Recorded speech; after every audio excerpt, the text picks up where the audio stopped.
I like that. Let's let that music play.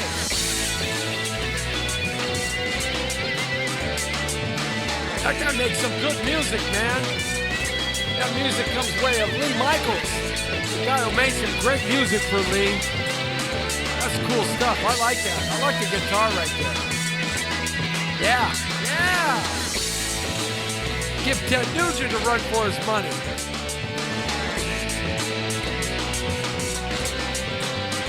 Well, we're back with you. I'm still pressing buttons, and we're back with you. Yes, it's the world according to Torero. You are straight on the point. The Brown Beauty is back on duty. Jesse T is in the house. It's the Jesse T Show, and we are broadcasting live right here at 5 from the community to the world and all of Southern California. I feel like Jerry Dunphy. That's right. He used to say, from the desert to the sea and all of Southern California. It's time for www.thepowerofvoices.com. What I'm trying to do right now, as we're talking here, I'm doing something on live stream. I'm trying to get this live stream stuff going, and quite frankly, I don't even know if it's going. Yeah, it's going. Oh yeah, that you know how you know something that's going is when the clock is ticking. So it's going. Okay. Hey, it's good to have you along with us. We got a fun-filled packed show. It's Wednesday in Southern California. It's another beautiful day. I hate to say it, in paradise.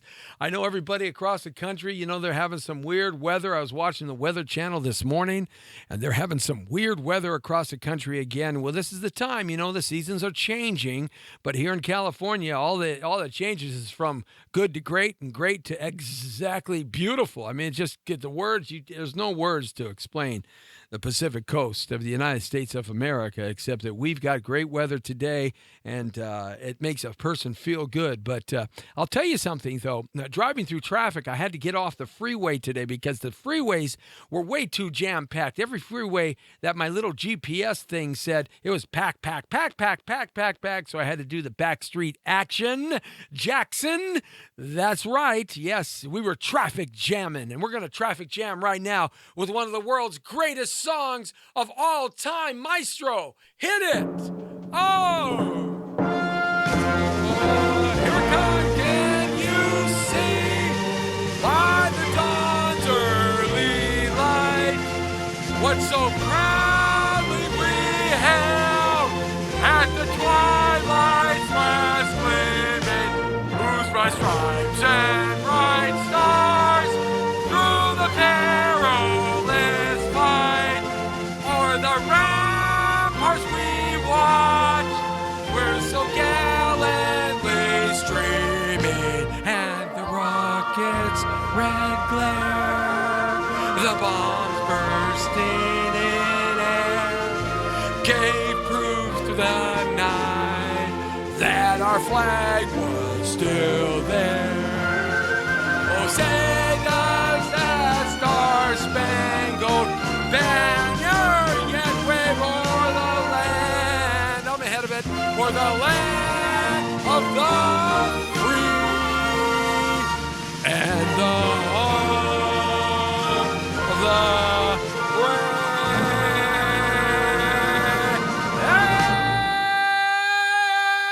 brave. I got to take a kneel on that one. Oh, man. Get out of here. Just get out of here. It's not the anthem. It's the way you did it.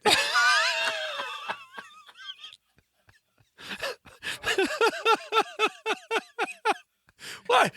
Jesse. What? You remember you went to class. I did. For vocal coaching. I did. And the man, after a year, gave you your money back. He did. That means What? you should never sing. Never. Never. I know how to clear a stadium, don't I? Oh, yeah.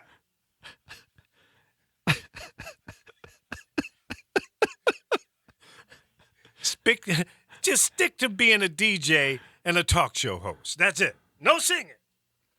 You know I love to sing, though. I sing all the time. In the shower. Alone. Okay. I think that's the way we're going to introduce every show from now on. That's it. Yes. And I do that because I'm a proud American and I don't take a kneel for nobody. And all you kneel takers, that's what I say. It's like new language. Rah! Rah!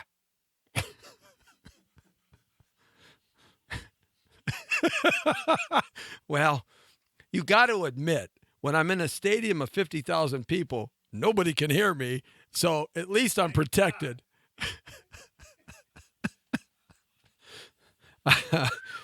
That was rough, but it was sure fun. You know, that's the nice thing about the national anthem. You don't have to be a great singer like me. You really don't. You don't have to be able to hold those keys and those notes and have that diaphragmatic breathing coming from your gut, from your chi, from that part of your body that really allows you to hit those high notes and those low notes and drop the octaves and you know, and the timing was just so wonderful. The timing was fantastic, you know. I don't know what Lee is talking about. I don't get it. I never got what Christopher Robin was talking about when he gave me my money back after a year of music lessons from the finest vocal coach of the time 25 years ago. I just never understood that.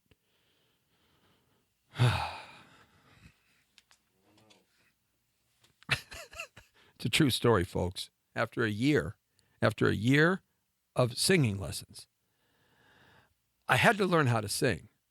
Right? So I went to Christopher Robin. Yeah, the guy's name was Christopher Robin.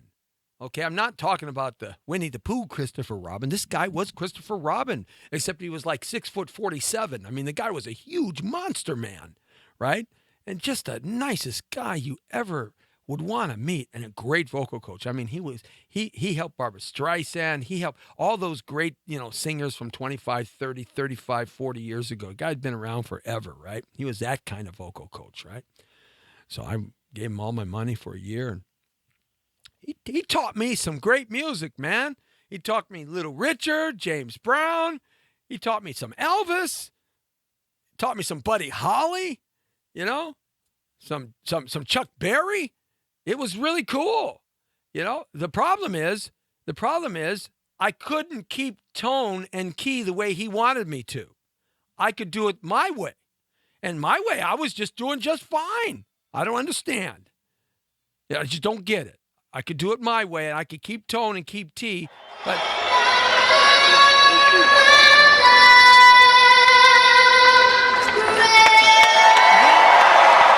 See, that's what I sound like, except that's a little girl. That's what I sound like, except she's just a great little girl that sang for the Suns and the Nuggets. You know? I mean, come on, folks. Come on, back me up here. She was 5 years old. She sounded better. All right, that's it. Now I'm going to really get you, okay? I'm going to stand up right now and put my hand on my heart. I pledge allegiance to the flag of the United States of America. Everybody with me now. Stand up at attention. Or sit in your chair or your car seat at attention and put your hand over your heart. Take your hat off, or you can simulate putting your hand over your heart. Yes. And no, Lee. No, badly. No, badly. Not badly, bad, new word, Lee. No. Yeah. Put your hand over your heart. No, I didn't say put your hand over your heart. My goodness. I'm going to sing for you if you don't stop. Okay? All right. Put your hand over your heart. Heart. Yes, of course it is. Yes. Put your hand over your heart. Live stream. Hey, Facebook.com/Jesse Terrero. Hey, put your hand over your heart. Okay? We're going to do the Pledge of Allegiance together. We started off with the national anthem, and all those knee takers out there, you can suck my big 10-inch record, that is. All right? All right, well, now we got to put our hands over our heart, and we're going to say the Pledge of Allegiance together. Ready? 1, 2, 3. I pledge allegiance to the flag of the United States of America and to the republic for which it stands, one nation, under God, indivisible, with liberty and justice for all. Amen. The greatest passage of words that you could ever recite. Love it. I think that's the way we're going to start every show from now on. The Jesse T version of the national anthem and the pledge allegiance to the greatest flag on God's blue-green earth. That's what I think. And anybody who spits on the flag, burns the flag, steps on the flag, farts on the flag, or does anything on the flag in front of me, oh, yo, I'm going to be practicing some Wing Chun, baby. No, I'm not talking about Wang Chung. I'm talking about Wing Chun. Mm-hmm. That's right. That's right. I'm going to do some chi sao all over your nose. Okay. Now that we got the fun-filled packed show, hey, always remember, download our free app, thepowerofvoices.com. That's a free app. You can download it. That's right, for your Androids and your Apple and your Androids. You can download it. It's free. It's free. It's free. I just want to make sure everybody knows it's free. It's free. It's free. Free. You download our free app, okay? It's a cool-looking app, too. It's like a world, a globe with a radio, kind of a radio image to it and a microphone, and it's got this. It's really cool, man. People will see that on your smartphone or your IPTV device, and they'll go, what's that? You'll say, hey, that's where I see Jesse T. Hey, man, that's where I see my man, Jesse T, in the place to be, rocking the house for you and me on a Wednesday in Southern California. The Brown Beauty is on duty at facebook.com/Jesse Terrero, facebook.com/Power Voices, YouTube Live, on our website at www.thepowervoices.com, on our website at www.aventertainmentlive.com. Also, on live stream. We're live streaming right now. Yo, live streaming. Stream Up. Oh, we're on Bamboozer now? Bamboozers is a good one. They got millions of viewers. Hey, we're bamboozering. I like that. Hey, baby, it's Friday night. Let's go bamboozle a little bit. Yeah, come on, baby. I'll bamboozle you, and you can bamboozle me. I'll boo. It's gonna make me sing.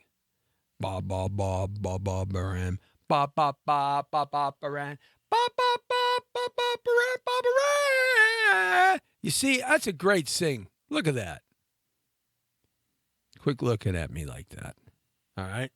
Hey, bringing on Carl Van Meter. Hey, Carl. Carl is a great martial artist. He is a movie star. He's got lots of films out, and he's a terrific martial artist. Hey, thanks a lot, Carl, for checking us out. Appreciate it, my friend.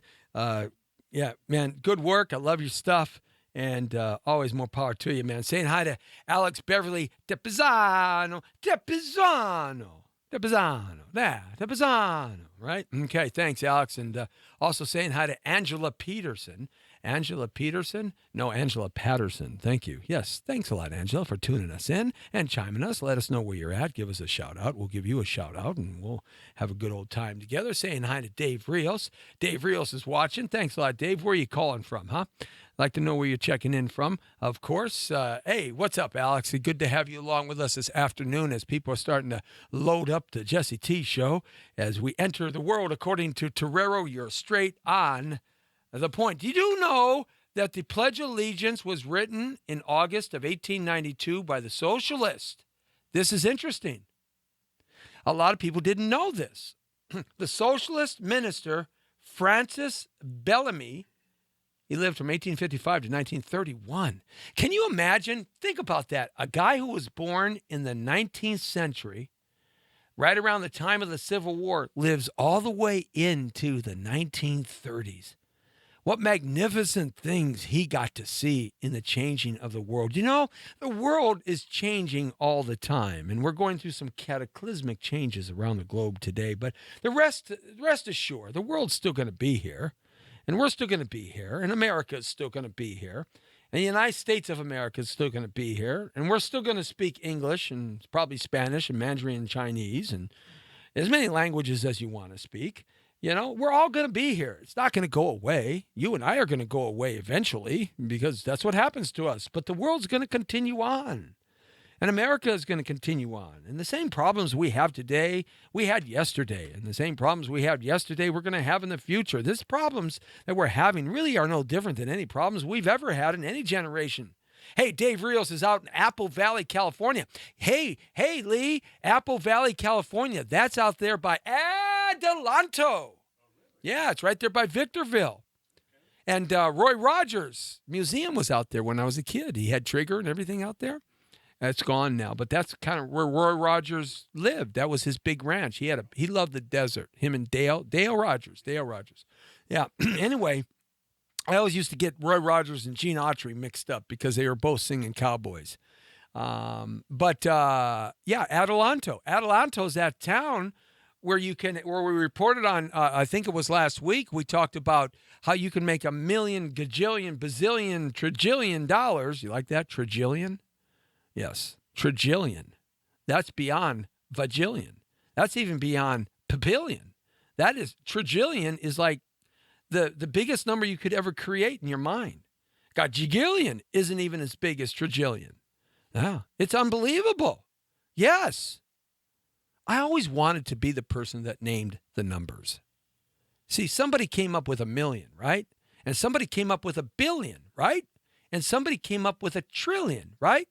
Somebody actually was sitting down in some financial institution thinking, okay, we've got to 1 billion now. We got to call something bigger than that, trillion.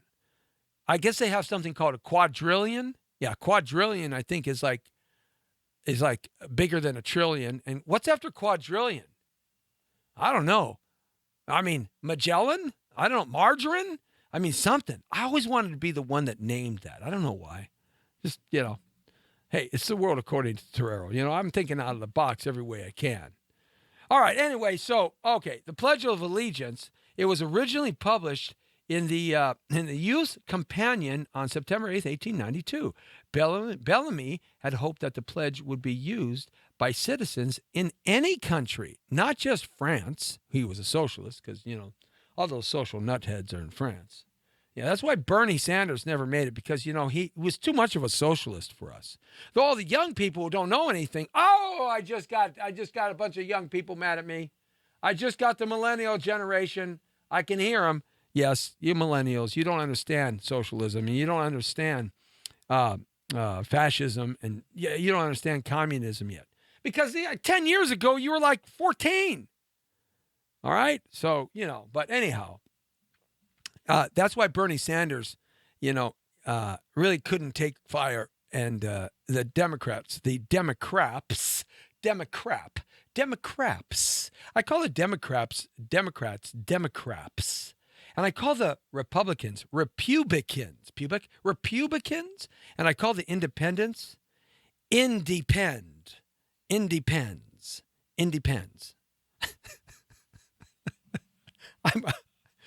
I would love to be a moderator. You think if they would, I would do it I would pay them to be the moderator.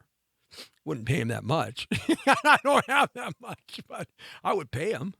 I'd pay him to be the moderator. First question I'd say, so you Democrats. Oh, Lord.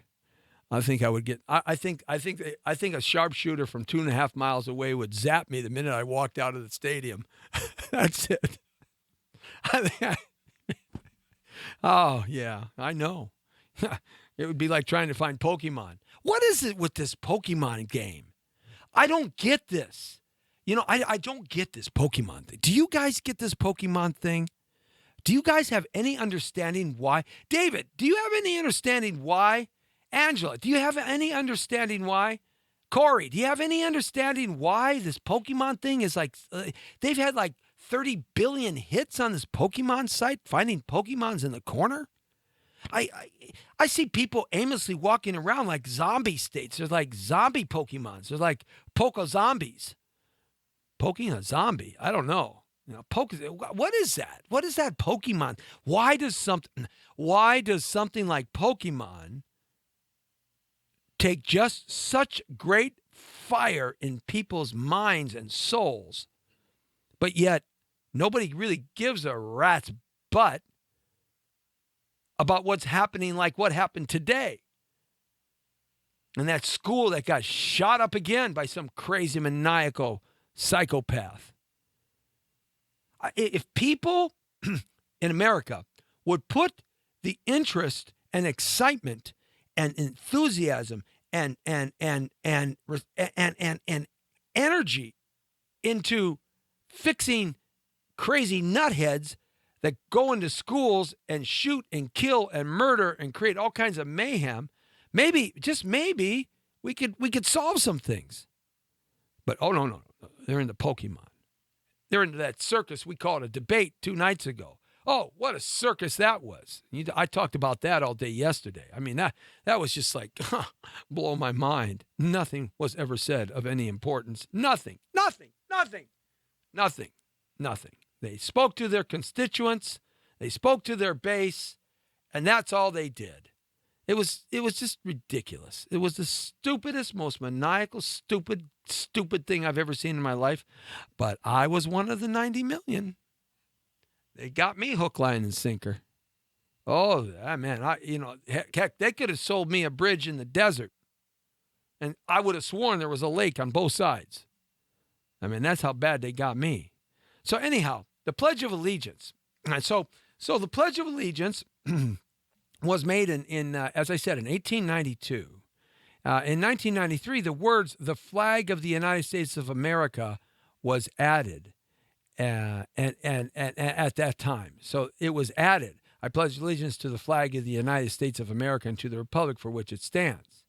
The original pledge, I pledge allegiance to my flag and the republic for which it stands, one nation indivisible with liberty and justice for all. So in 1923, Congress or whatever added the flag of the United States of America, as well as a few other things. Now, the pledge of the allegiance to the flag, I pledge allegiance to the flag of the United States of America and to the republic for which it stands, one nation under God, indivisible, with liberty and justice for all, should be rendered by I'm going to teach you something here. Rendered by standing at attention, facing the flag, with the right hand over the heart, okay? And when not in a uniform, come on in.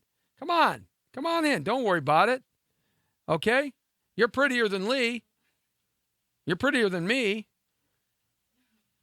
Yes, she's a very beautiful young lady we have here, an intern. She's just terrific. She's so smart. She's so intelligent. Man, she is really something to fit your eyes at, too. She's just great. Anyway, and she's so good at what she's doing. It should be rendered by standing at attention, facing the flag, with the right hand over the heart, and when not in uniform, men should remove any non-religious headdress. In other words, guys, when you're at the baseball stadium or anywhere and they do the Pledge of Allegiance, take your hat off. Thank you very much. Hey, Alan Ramos is watching. Thanks, Alan. Thanks for checking in with us. Where are you calling from? Where are you chiming in from? Let us know. We got kind of like an open mic, an open discussion today. We're just talking about all kinds of stuff in the kitchen sink. We're jumping around topics today. It's a Wednesday. We're halfway through the week, and we're going to talk about everything. That's right. We're going to talk about everything. And it's a world according to Torero, so you're going to get some stuff here. You might not get somewhere else. Anyway, what you're supposed to do is take your hat off with their right hand and hold it at the left shoulder. So if you have a hat, you take it off and you put it over your heart, basically. The hand being over the heart, persons in uniform should remain silent, face the flag, and render the military salute. I remember when we did this, when it was so, like, there was a devotion to it when I was growing up. It was gave me goosebumps all the time. I'm just weird. I don't know. I used to look at that flag and pledge allegiance to the flag, and those words just meant something to me. Sort of how I was raised. They meant something to me. I knew they were special and important when I was a little boy. I didn't know what they were, but I knew they were special because everybody said they were special. And our teachers at Village Christian School, it was very special, very important. And I remember we'd sing the national anthem every day. Every day. Every day. Just what happened, you know? What happened? I don't know what happened. I pledge allegiance to the flag of the United States of America and to the republic for which it stands, one nation, under God, indivisible, with liberty and justice for all. Amen. God bless America. So I'm watching the debate, and I'm saying to myself yesterday, and I'm not going to touch too long on this, but I said to myself, man, it's just a great show. It's great theater. And I was thoroughly and totally, engulfed in it like everybody else was. And then you have the aftermath over the last couple of days, and you have all that stuff going on, and they're talking amongst each other and the news stations, and they're all reporting, CNN's doing it their way, Fox is doing it their way, and what is truth? And what is that matrix concept, the illusion? Where can we define what truth is, and where can we define whether we're just being led down the street? Led down the street just like we've always been led down the street. I mean, where is that dividing line that you can hang your hat on, so to speak, where you can say, that makes sense and logic, and that's truthful. Who do you believe? We've got a liar. We've got a storyteller. We got people that you got to say to yourself, oh, Lord. I mean, who do you believe? Do you believe Trump? Do you believe Clinton? Do you believe Trump more than Clinton, Clinton more than Trump? Well, everybody knows I'm a Trumpster. I'm going to vote for Trump, and I'm proud of it. So I believe him more than I believe her. But the idea is, why can't we believe anybody about anything anymore? Why do we always walk away saying, there's just something there? Is it because our technology is we have too much information? Perhaps this was always like that. Perhaps it was always that way. When you read the presidential races from years gone by, Teddy Roosevelt on the back of a train, and the things he said about his opponent, Abraham Lincoln. When you read what Thomas Jefferson said, and what Jackson said, and what Hamilton said, and when you read what Ulysses S. Grant said, and you find out that they were pretty wild, the stuff that they said. You come to the conclusion that whatever they're saying now really doesn't make any difference, or there's no significance. It's just more mud on the wall. Because once anybody gets into the White House, do you think that they got carte blanche because they're the president? Do you think for 1 second that they don't answer to a higher order, or they're the highest order in the world? They certainly don't answer to us. Once they got the job, they got the job. They're going to be either a great president or a horrible president. And in reality, we really haven't had too many great men that we can call great presidents. It's just a handful. Pretty much everybody else is just kind of mediocre. Gets us to the next one, and the next one, and the next one. Now, soon we're going to have a woman president, And soon we're going to have a Latino president. And soon we're going to have an Asian president. And soon we're going to have a gay president. And by the way, many presidents have been gay in the past. Just do your homework and you can research that out. So, why is it that we as a nation have a hard time believing our federal and national politicians? I thought about that last night, and I thought about it today. And I think I got the answer. The answer is because they're all just a bunch of friggin' liars. All of them. Think about that for a second. You don't get to where you got to go in that higher echelon political ring. You don't get there because you're perfect. It's not like an admiral or a general. They get one little mark or scratch on their career. One little something gets put in their jacket, their file, and that's it. They can't go any higher than where they're at. The military people, their flawless careers when they get to be a general, a brigadier general, 3, 4, 5-star general, 3, 4, 5-star admiral, Air Force, Marines, Coast Guard, National Guard. These people are flawless. They're the most flawless because they're under the greatest microscope. They can't do anything wrong. If they do, they stall out wherever they're at. But our politicians aren't under the same litmus test. You got this Wiener guy. Remember Wiener? Showing his wiener all over the Facebook and all over the social networks a couple of years ago? I mean, really? Really? And now he's under suspicion of doing other weird things. Why do our politicians get away with so much? Why can't we hold them to a higher test like we hold our military people? I think that's what we should be doing.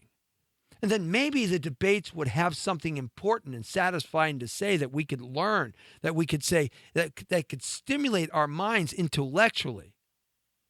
That would allow us to say, I'm going to go and research that. I got to think about that thought. Maybe I will change my mind. Maybe I won't change my mind. But at least it gets you to think. What we saw a few nights ago was mundane sitcom theater. It was like watching Mad TV or In Living Colors from 25 years ago. When Fireman Bill or Fireman, what did Carrie play? It was Fireman Bill? Yeah, Fireman Bill would come in. It's just insane humor. And that's what we saw. We saw this insanity going on. Nobody said anything of any important thing. The Democrat said, oh, well, blah, blah, blah, blah, blah, blah, followed the train. And the Republican, you know what he did? He followed his train. Nobody changed. There was no dialogue between them. I went back and I pulled up the whole Nixon, the first debate, the Nixon-JFK debate. And I watched the whole thing. Now, Nixon looked like this sinister, satanic lunatic with those deep-set eyes and the way the lights hit him, and he was sweating profusely, right? And JFK was this Adonis sitting over there so comfortable. I mean, just this Adonis, right? Sitting, you know he won, right? But they had some substance in what they were talking about. The moderators were asking questions that if they asked these cats these questions that they asked, the way they asked the questions at the first debate, these guys would be doing this. That's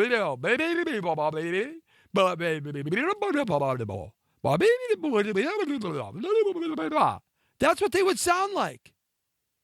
Because those people were different. I went back and I watched the debates from several presidential races. I watched the Reagan debate with Jimmy Carter, the Reagan debate. Watch that. Go back and watch that.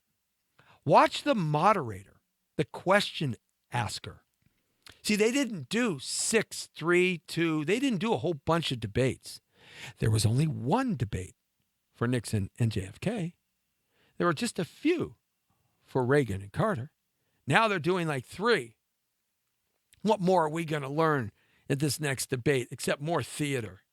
They're going to do it, I believe, I understand, in some town hall kind of production. I may be wrong there. I was reading something that I think that's what they're going to do it in, some laissez-faire, relax on the couch, have some popcorn and a beer, right? That's what they're going to do it like that. Like, they're cool. They're just like you and me. They're not like us, folks. Neither one of these nincompoops are like us. They don't represent you or me at all. Neither one of them do. I think Trump represents us better than Clinton, in my opinion. But neither one of them represent us. They live in a completely different stratosphere, a completely different understanding. If you've never moved through that circle in your life, even for a moment, to be hanging around these types of people that have that kind of wealth and power, if you've never moved in that circle, it's really hard to understand how different these people are from us. You're talking about people that money has the different meaning. It doesn't have the meaning. It doesn't have the same meaning for us. Money to them has something completely different. I mean, we take a $100 bill, and sometimes that gives us the ability to keep our electricity on, to keep baby food in the refrigerator, to buy diapers, to pay the rent or the mortgage, to put enough gas in the car so we have enough gas to get to work so that we can make another $100, $150, or $200 a day. These people don't have that. They don't have that same meaning. The money doesn't mean the same thing. They throw around money like nobody else. This is why so many young athletes, NBA stars, NFL stars, and I'm never watching an NFL game again. Super Bowl, forget it. Not until they cleanse the whole NFL from these idiots that put their knee down at the national anthem. I'm sorry. There's just no getting around that for me. You're wrong, wrong, wrong, wrong, wrong. That's it, as far as I'm concerned. Nina Lara's on. Hey, what's happening? I think that's Nina. Let me get a little closer because I can't see. Hold on. Yeah, hey, Nina, what's happening? All right, Nina. Also, Alan Ramos is on. Thanks a lot, Alan, for checking in. Where are you chiming in from? What part of the city, county, state, or our country, or where you are, maybe from the world? We get people from England and Germany and Holland. We've had them check in here. But, when you think about it, these people are completely different than you and me. Different. They eat differently. Now, I'm not saying they hold the fork different or they eat different food. Not necessarily so. I mean, we see Trump. He's eating hamburgers and French fries from Burger King. Okay? So it's not that they eat differently. But when I say they eat differently, I mean, generally, their food is prepared for them. Prepared for them. Prepared for them. I have family members that ran the Schwarzenegger and Kennedy Shriver home in Malibu. Okay? When they were together and they were living there. Okay? And these family members used to tell us how they lived. Now, they had a man who ran the kitchen. He was their chef, their master chef. Okay? Prepared all the meals. Had to be there at 4 o'clock or 5 o'clock in the morning and didn't leave till 10 at night. Okay? And he had to prepare all the meals for any overnight snacks, what they liked. All of the meals, every day of the week. Then they had a server who served those meals to them. Okay? They also had a professional maid. She ran the maid service, the servants, the maids in the house. And there was a lot of them. She also took care of the gardeners. She also took care of those things, the plumbers and the electricians that had to come over. That was her job. Okay? You see what I'm saying? That's just Arnold Schwarzenegger and Kennedy, Shriver. That's just them. Can you imagine Hillary Clinton or Donald Trump? Can you imagine the lifestyles that they're living? Oh, Arnold Schwarzenegger is probably worth $600 million or some god-awful number like that. But yet, he doesn't have the power that the Clintons have. No, not even close. So power is greater than money. With power, you get money. Okay? You get a lot of things. Can you imagine how they live? They drive in big, huge, beautiful Macbeth and the most finest luxury limousines the world has to offer. Do you know that Hillary, hasn't driven since 1997? She hasn't put the keys in a car, turned it on, and drove since 1997. These people don't live like us. How can they represent us? Years and years and years and years and years ago, our politicians, many of them, lived closer to the populace than they are now. Around the mid-20th century, that started changing. Mid-20th century, 1920s, 1930s, it really started to change dramatically. At the turn of the century, in the 19th century, the politicians basically lived more or less the same type of life. Yes, they had more money and they had more power, but the house was still the houses. They were similar. They weren't that far apart. Yes, they were very far apart from the very poor, but there was more of a relatability. Everybody came off the farm. Everybody came up the same way. Well, our politicians today don't come up the same way. Okay? They're different. Jeff Langton's on. Jeff Langton's on. Hey, that's the Joltin' J, baby. One of the finest blues artists up north. The Joltin' J. Check his music out on SoundCloud. Jeff Langton, also IMDb, him been in all kinds of movies. In fact, he doubled for Sylvester Stallone for many years and did all kinds of stuff. Schwarzenegger and with the whole gang. Hanging out at Cafe Roma in Beverly Hills and the Peninsula Hotel. Hey, guys, if you're ever in Hollywood or Los Angeles or you're here living, if you want to really see some A-lister movie stars, go to Cafe Roma on Saturday or Sunday at about 1 o'clock, and you have a very lucky, great opportunity of seeing Schwarzenegger and Stallone come in and cats like that. Yeah, you'll see them, John Voight and these kind of people. They'll stop in there. They stop in there all the time. They also go to the Hotel Peninsula. That's just around the corner, and they go to the pizza shop right across the street. I believe it's called Mulberry Pizza Shop. It's a New York style pizza shop. They go right across the street. So if you want to see some movie stars like that nature. So these people, they don't live like us. So for them to prognosticate up there that they're just like us, they're not like us. So why do people get so bent out of friggin' shape? They don't live in the same rules that we live. Why do we idolize them so?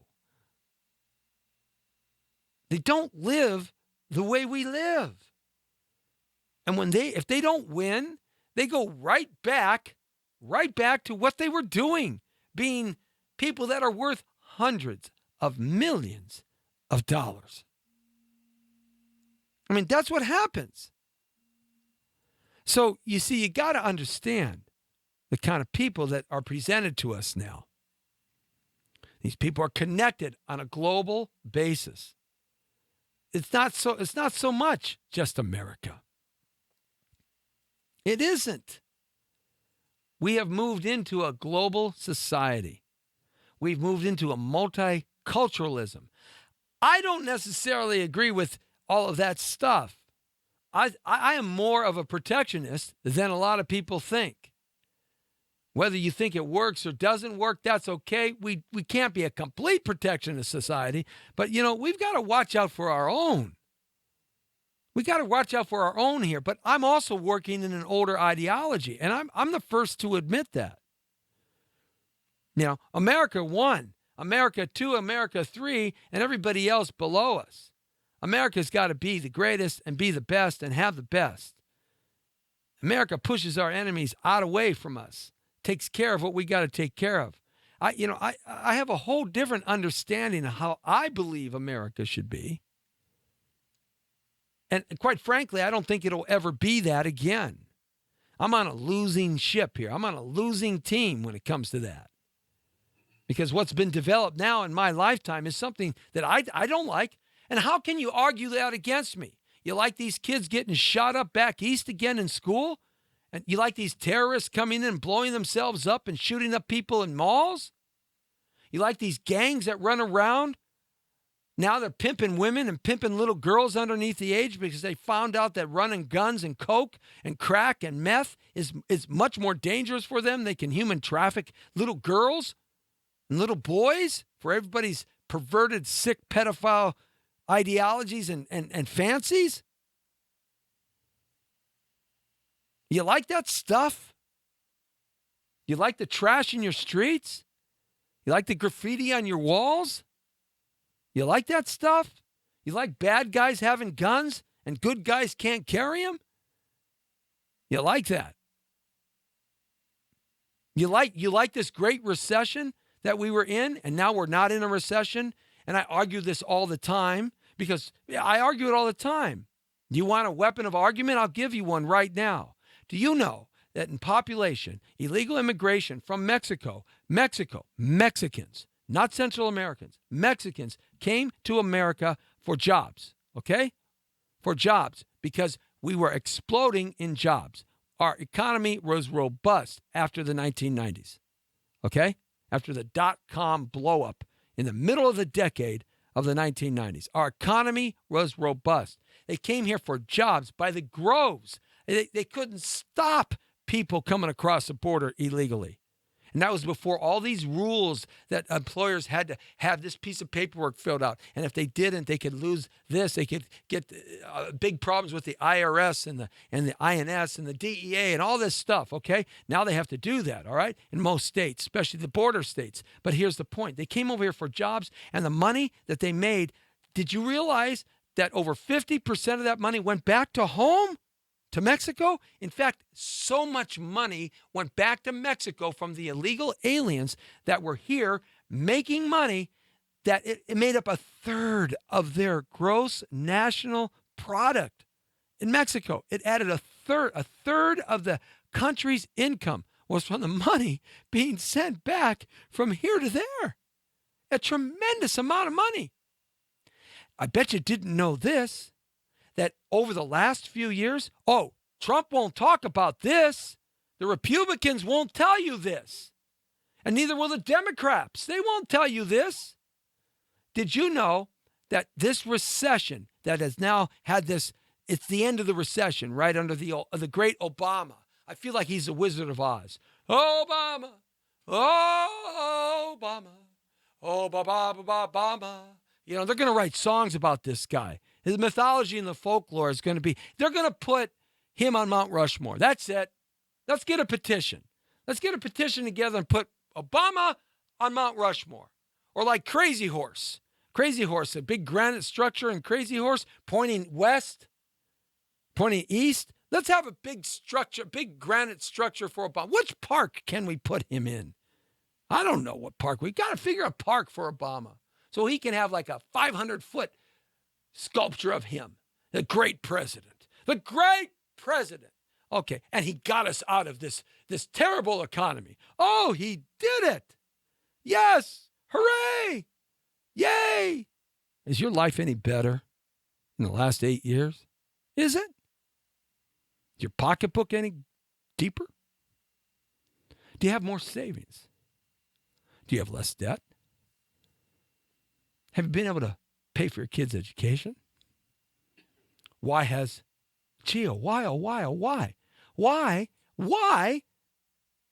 government assistance gone up, almost doubled in the last 8 years? Why? Well, I argue because those are all the people. They're white, too. They're not black, and they're not brown, and they're not Asian. They're white. Why? The largest ones on government assistance in this country are white Americans. People don't even know that. They're white, blue eyes, the crackers. That's what they are. The blue-eyed devil, the white boy. They're the ones on the most government assistance. And why is that? Why? Well, one, this is the largest population. There's 220 million white boys. Okay, why is that? Tell you why. They don't got a job. The jobs are gone. And their unemployment is gone. And they don't even get registered as part of the unemployment statistics anymore because they've given up. So how do they eat? Government assistance. Thank you very much. Bam! I just put a nail in the coffin on that argument. See, did you know that Mexicans, this great recession that we're out of and this great recovery that we've had, that more Mexicans are coming now to America than ever before? They got so many Mexicans coming across the border right now. It's unbelievable. It's like an ant farm. Okay, it's like you put trash out and all of a sudden in 2 hours you got 90 cajillion, quadrillion, trillion ants. It's like the border is one giant ant line from space. If you look down, it's all brown. It's a brown line. You want to know why? They're not coming here. Did you know that this great recovery, that 1 million Mexicans a year are going back home? 1 million Mexicans a year are going back home. Now, why is that? There's no jobs. The jobs that were here are no longer here. And they want to have family reunification. When they interview them in Mexico, most of them want to come home because they want to be reunified with the family. Hey, I get it. I get it. And also, they're not making any money anymore. So what happened to our great recovery? Hey, I think Obama did something great. He has such a small recovery that he's sending all the illegal aliens back home. Woo! Like Ric Flair used to say, woo! That's a WWE guy. Woo! Ric Flair. They're sending them all home. They're going home on their own. So why the heck do we even need a wall? To keep them here? I mean, you see, the logic is so twisted in lies. It is so twisted in fabrication and illusion. It is so twisted with lack of knowledge and understanding that people don't even get the right story to make the right decision for anything anymore. Hey, you don't want to be here anymore because there's no more jobs? Here's a ticket home. They're going to 1 million a year. Millions are leaving this country on their own.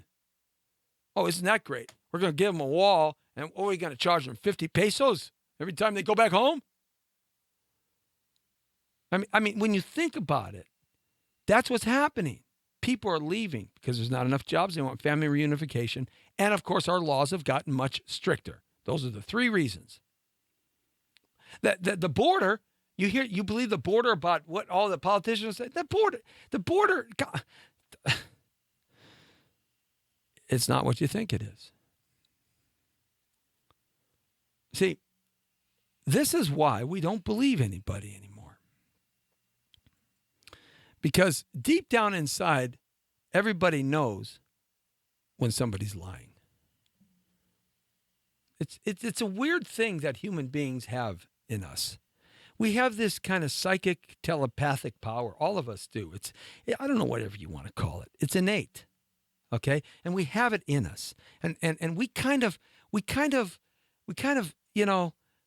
know when we know when we're not feeling right about somebody and something and some place and some idea. We know, but we second guess ourselves all the time. And we talked about that a couple of weeks ago.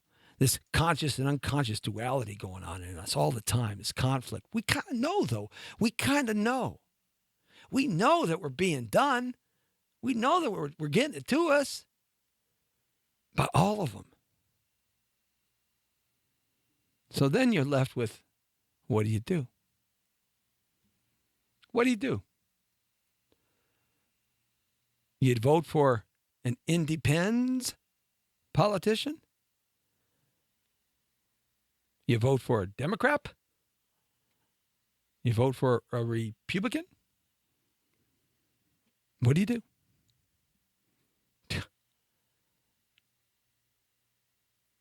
You vote for the one that is the lesser of all evils. That's the answer. And whomever you think that is, that's who it is. But you vote. And I'll tell you why.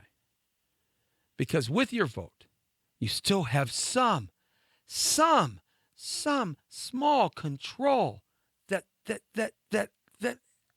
a large number of people can do something. Otherwise, there's chaos, anarchy, and revolution. And we can't have that.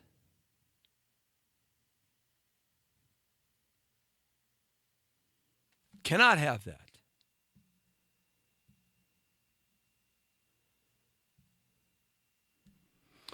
I wouldn't want to live anywhere else in this world. I've been to 43 nations. And I'll tell you what, if I was talking like this anywhere else in the world, I'd be shackled, down, and taken away. That's what makes this country great. There's the First Amendment, the Second Amendment, the Third, the Fourth, the Fifth, the Sixth, 7, 8, 9, 10, 11, 12, 13, 14, 15, 16, 17, 18, 19, 20, 1, 2, 3, 4, 5, 6, 7. And we go over those from time to time. Read them. I pledge allegiance to the flag of the United States of America. Not to a politician. And to the republic. We're not a democracy. We're a republic that has democracy or democratic ideals, for which it stands, one nation, under God. Not Islam, not Hindi, not Tao, not Buddha, not the Dalai Lama. Indivisible. That means you can't break us apart. With liberty, which creates freedom for us and stops tyranny, and justice for all. And that's for black, white, brown, green, purple, and whatever color you are, and whatever religion you are.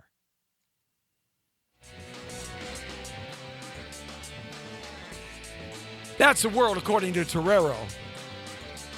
Every day, 5 to 6, right here on thepowerofvoices.com. Saying hi and thanks to everybody who watched and listened to us today. I appreciate that. You're straight on the point again.